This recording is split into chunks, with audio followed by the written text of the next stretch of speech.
বিসমিল্লাহির রহমানির রহিম। সুপ্রিয় দর্শক শ্রোতা, আসসালামু আলাইকুম। সবাই কেমন আছেন? কাছে দূরে, দেশ ও দেশের বাহিরে যে যেখানে আছেন, কামনা করি সবাই খুব ভালো আছেন। আমিও আল্লাহ পাকের অশেষ রহমতে ভালো আছি। কফি বানিয়ে নিচ্ছি, সেই সাথে চলে এসেছি আপনাদের মাঝে আমি নতুন আরেকটা ব্লগ ভিডিও নিয়ে। এত বেশি শীত পড়ছে যে সারাদিনে কয়বার কফি বানানো হচ্ছে আর কয়বার খাওয়া হচ্ছে হিসেব নেই। চা আগেই বানিয়ে রেখেছিলাম আর এখন কফিটা মিশিয়ে নিচ্ছি। ভিডিওর শুরুতেই আপনাদের মাঝে একটা রিকোয়েস্ট রাখছি, দর্শক শ্রোতা, আপনারা যে যেখান থেকে আমার ভিডিওটি দেখছেন এবং আমাকে শুনছেন, প্লিজ ভিডিওতে একটা লাইক দিয়ে শেষ পর্যন্ত দেখে যাবেন। আপনার একটা লাইক আমার ভিডিওটা আর 2-4 জনের কাছে পৌঁছে দিতে সাহায্য করবে। সবার ছুটির দিনগুলো ঘরেই কাটানো হচ্ছে। তাছাড়া এত বেশি ঠান্ডা, বাহিরে বের হতে চাচ্ছে না ঘরের কেউই। তো ঘরে বসেই রেস্টুরেন্টের স্বাদ মতো কিছু খাবার দাবার রেডি করে দিব বাচ্চাদেরকে। ওদের বায়না, বাহিরের কিছু খাবার খেতে যেতে পারছে না, মন চাচ্ছে না বাহিরে যেতে ঠান্ডার জন্য। ঘরেই তাই তৈরি করে খাওয়াতে হবে। দিনের বেশিরভাগ সময়টা চুলার পাশেই কাটানো হচ্ছে আমার। চুলার পাশে একটা জায়গা করে নিয়েছি, টেবিল পেতে ওখানে বসেই কাজকর্ম সারি। চুলার পাশ থেকে সরতেই মন চায় না। চারদিক খোলা থাকার কারণে প্রচণ্ড বাতাসগুলো ফাঁক ফোকরে দিয়ে হলেও ঘরে ঢুকে। এই যে আমি এখন চা বানাচ্ছি, আমার পাকঘরের জানালাটা একেবারেই বন্ধ, একটু শুধু ফাঁকা করে রেখেছি। ওই ফাঁকা দিয়ে প্রচণ্ড বাতাস ঢুকছে। একটুখানি ফাঁকা, তাতেই বাতাসে চুলার আগুন একেবারে নিভু নিভু হয়ে যায়। ওই গল্পটার কথাই মনে পড়ে গিয়েছিল। গল্পটা না, ঠিক ওটা সত্য ঘটনা। বাতাসের যে জোর বেশি, সেই গল্পটা। আসলে তো বাতাসের জোর বেশি না, আগুন পানি পাহাড় কিছুরই না, মানুষেরই সবচেয়ে শক্তি বেশি।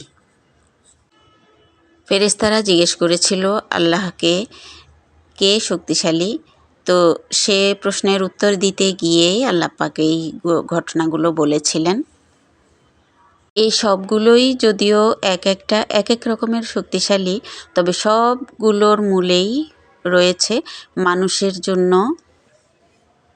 আল্লাহ আমাদের ব্যবহারের জন্য, আহারের জন্য কত কিছুই না সৃষ্টি করে রেখেছেন।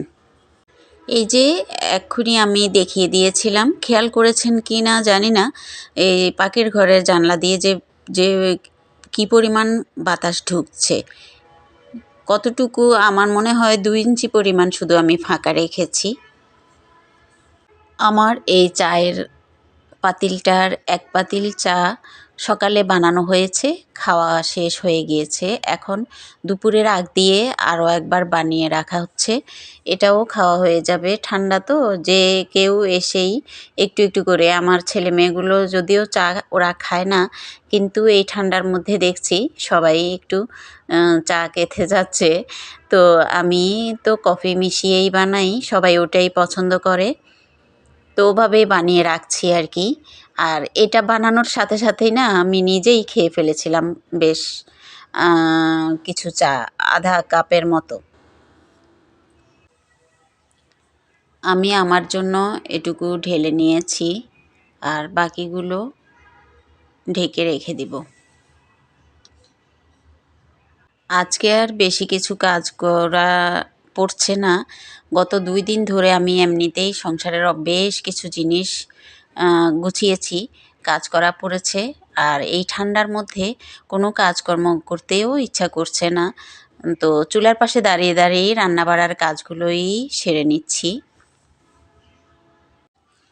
এখানে কিছু প্যানকেক জাতীয় আর কি আমি বের করে নিচ্ছি। এইমাত্র ছেলে নিয়ে এসেছে আমার হাজব্যান্ড ফোন করে বলেছিল ছেলেকে একটু দোকানে যেতে, কি যেন কাজ ছিল।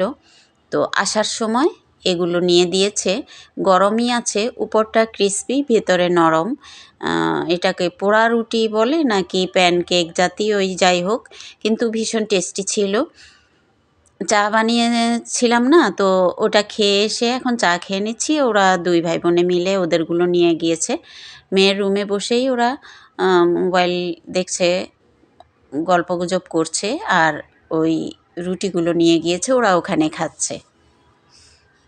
যতই বলি কাজকর্ম করব না, ক্যামেরার বাহিরে বহু কাজ করা হয়, সবই তো আর ক্যামেরায় বন্দি করা হয় না। যাই হোক, এই যে আমার ঘরের এই কর্নারটায় একেবারে আসাই যাচ্ছে না, এত ঠান্ডা বাতাস। আর এই গাছটা না বহুদিন, অর্থাৎ ৩-৪ দিন ধরেই এটার আর কোনো তদারক কোনো গাছেরই আমি করছি না ঠান্ডার মধ্যে। তবে কিছু কিছু গাছের পাতাগুলো হলুদ হয়ে গিয়েছে, ওগুলোকে কেটে দিয়েছি। আর একটা বড় টব যে আছে ওটার মধ্যেও করা লাগবে। তো এটাকে ভালো মতো পরিষ্কার করে এখন আমি এখানে আবার রেখে দিয়েছি। গাছগুলো বেশি দিন আবার অযত্নে থেকে গেলেও মুশকিল। আমরা যেভাবে নিজেদের যত্ন নেই, গাছগুলোকেও যত্ন নিতে হয়, ওগুলোর দেখাশোনা করতে হয়। এটা বাদ দিলে হবে না। ইদানিং কিছু কিছু গাছ নষ্ট হয়ে গিয়েছে আমার। যাই হোক, গাছটাকে সুন্দরভাবে রেখে রান্নাটা দেখিয়ে দিচ্ছি। বাচ্চাদের আবদার মেটানোর জন্য মনে মনে চিন্তা করছি, ভেবে যাচ্ছি কি করা যায়। ফ্রিজে কিছু খাসির গোশত ছিল, ওগুলো নামিয়ে সব রকমের মশলা উপকরণ দিয়ে আমি কষিয়ে নিয়েছিলাম। কষানোর পরে এখন ঝোল দিয়ে দিয়েছি। ঠান্ডার মধ্যে ঝাল ঝাল করে খাসির গোশত আলু দিয়ে রান্না করছি। আর ভেবে রেখেছি, মুরগি তো আছেই ফ্রিজে, তো নামিয়ে নিয়েছি। ভাবলাম মুরগির গোশত দিয়ে বিরিয়ানি বা মোরগ পোলাও যাই হোক একটা রান্না করব। যেই ভাবা সেই কাজ। একসাথে ডিম সিদ্ধ করে ওটাও দিয়েছিলাম। পোলাওটা রান্না করে নিচ্ছি। এটা মটরশুঁটি দিয়ে পোলাও রান্না, সাদা পোলাও। এখানে প্রথমে আমি মুরগির রোস্টটা আলাদা পাত্রে আর মটরশুঁটির পোলাওটা আলাদা পাতিলে, দুটো আলাদা আলাদা পাতিলে রান্না শেষ করে বড় একটা পাতিলে একসাথে মিক্স করে নেব।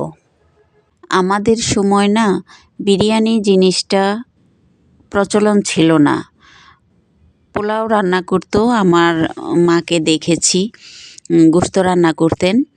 তো সেদিন কী যে আনন্দ লাগতো, তবে মুখে বলা লাগতো না যে আম্মু এটা রান্না করেন, ওইটা রান্না করেন।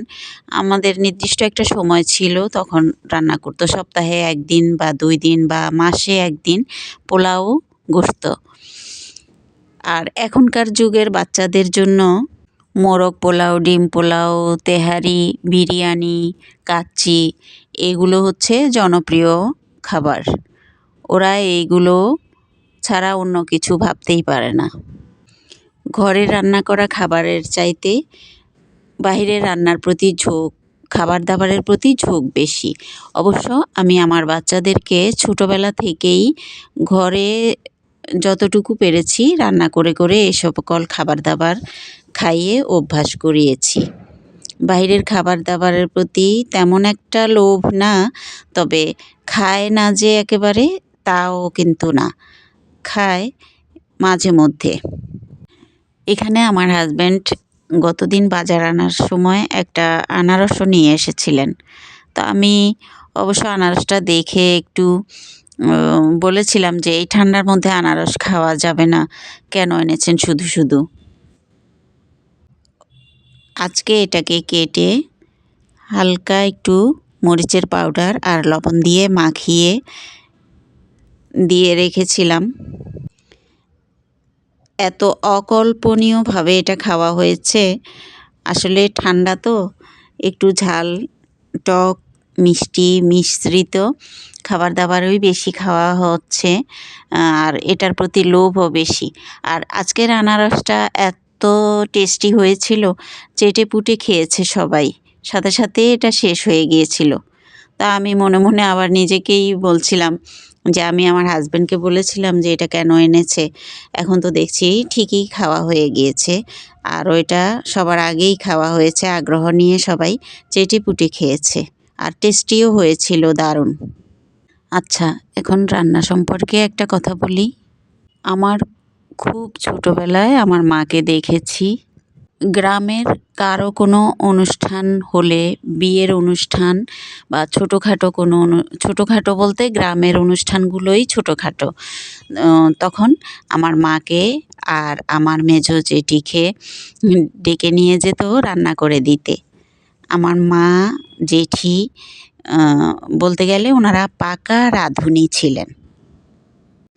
আমার মায়ের হাতের বহু রান্না এত টেস্টি হতো, উনি যে ঘরেও আমাদের রান্না করতেন না, এখনও আমার মুখে স্বাদ লেগে আছে এরকম বহু রান্না আছে।